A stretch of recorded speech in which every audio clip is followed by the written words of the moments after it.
I'm Kathy and welcome to my shed. Several months ago I took this online course called A to Z Acrylic Pouring, and it was put on by three amazing artists that I've been following for a while: Olga Solby, Rinska Downa, and Molly Leach. If you are interested in learning about acrylic pouring, I would recommend you go check them out. Anyway, with this group, there's a Facebook group we belong to, and there's these amazing artists from all over the world perfecting our craft. Well, we have this challenge on the group right now. It's called the 1, 2, 3 challenge. And the way it works is the first person to comment on your post chooses your technique.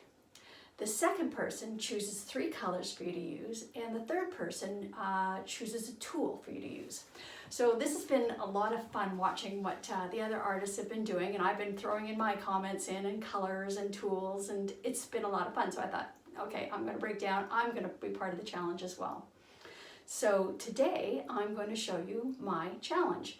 I was selected to do a ring pour as my technique. This is what a ring pour looks like. My colors are blue, magenta, and lime green. Very similar to my other ring pour, except I had silver in this.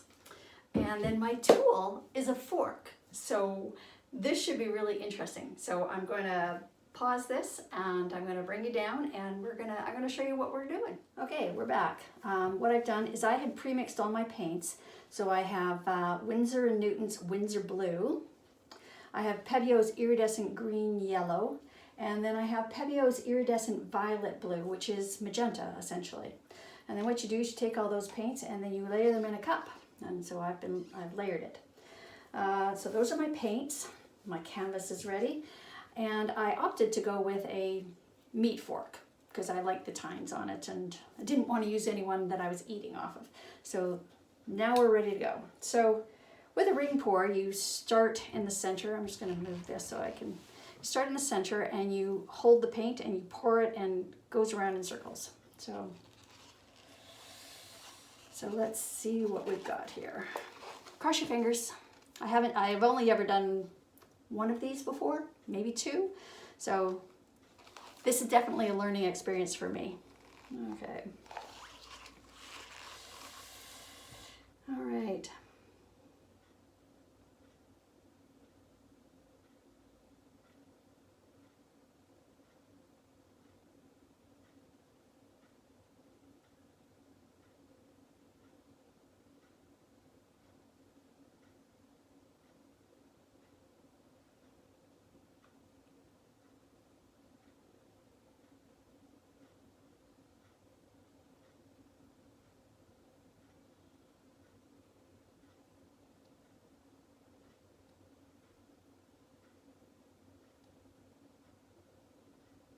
I don't know whether you're supposed to pour this fast or slow. I got a lot of blending here with my colors.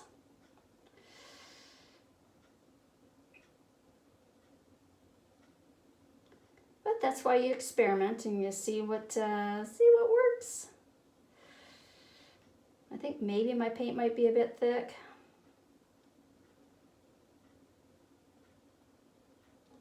I kind of did a replacement on one of the formulas and maybe it wasn't right, but who knows.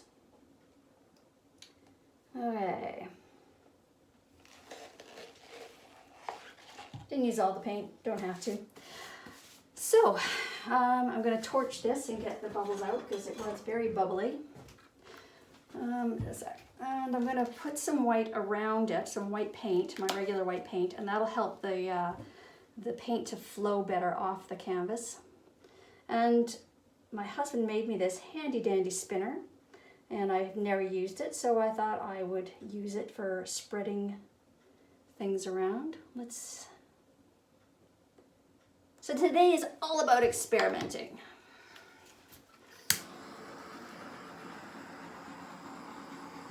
Now I think because the medium that I use, the pouring medium I use, there might not be a lot of cells in it, and that's fine. So let's work with the fork here.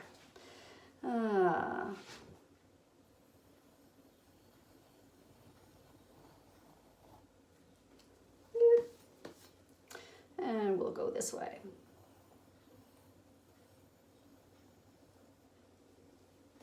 Okay, so this is classified as a wrecked ring pour.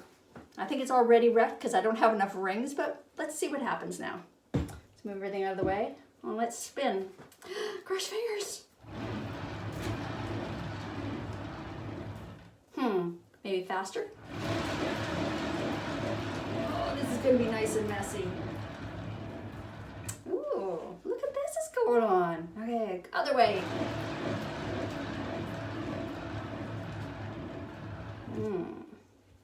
Okay, maybe tip it a bit. Let's get some of that color down that way. Come on, you can do it.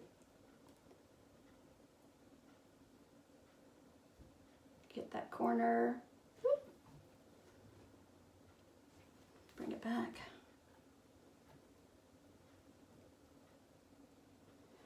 Okay, and let's try and get some into that corner.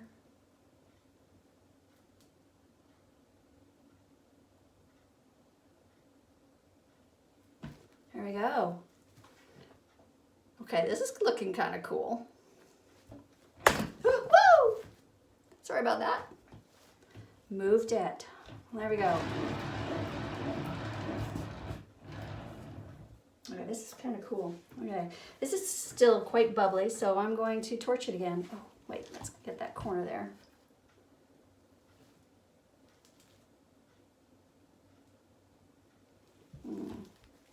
Okay. Now the paint is quite thick.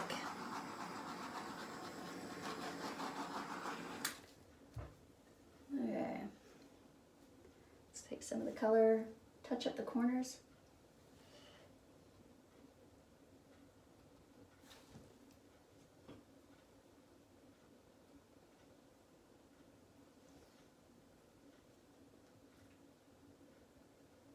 Okay, what I'm seeing here is in the corners here. Can you see that? I'm not sure. I'll move this. Whoop. In the corners here, some white is popping out, and that is from the base paint that I did around it.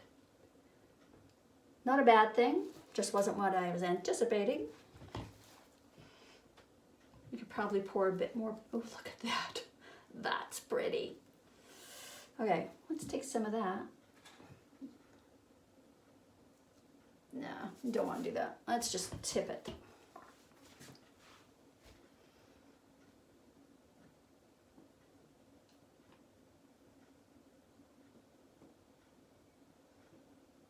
I like the way it's stretching the rings. Getting a lot of paint going down there. Okay, let's try getting it into this other corner here because there's white there as well. Oh, bring back the paint.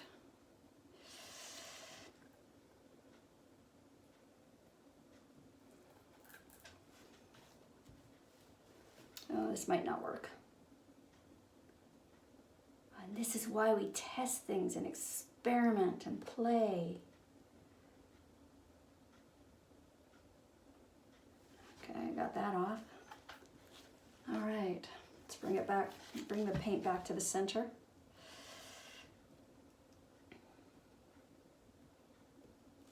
Because I want to run some paint off down in this corner here.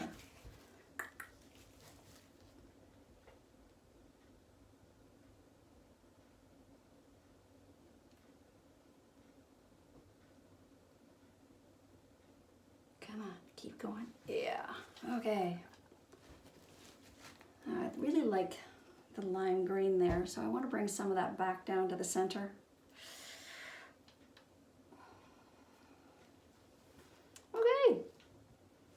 There we have it, my wrecked ring challenge pour with Winsor blue, iridescent green yellow, and iridescent violet blue with a fork. Okay, so I brought the camera down so that you can see some of the detail in this pour because you can't really tell from the other view. You can see how it layers the rings. And the magenta got pretty much swallowed the kind of blended with the colors, so it went kind of purpley. But I think it's really pretty, and I can hardly wait to see what this looks like dry with the iridescent. Oh, it's pretty. I love it. I really do. That was a fun challenge. I can hardly wait till the next one.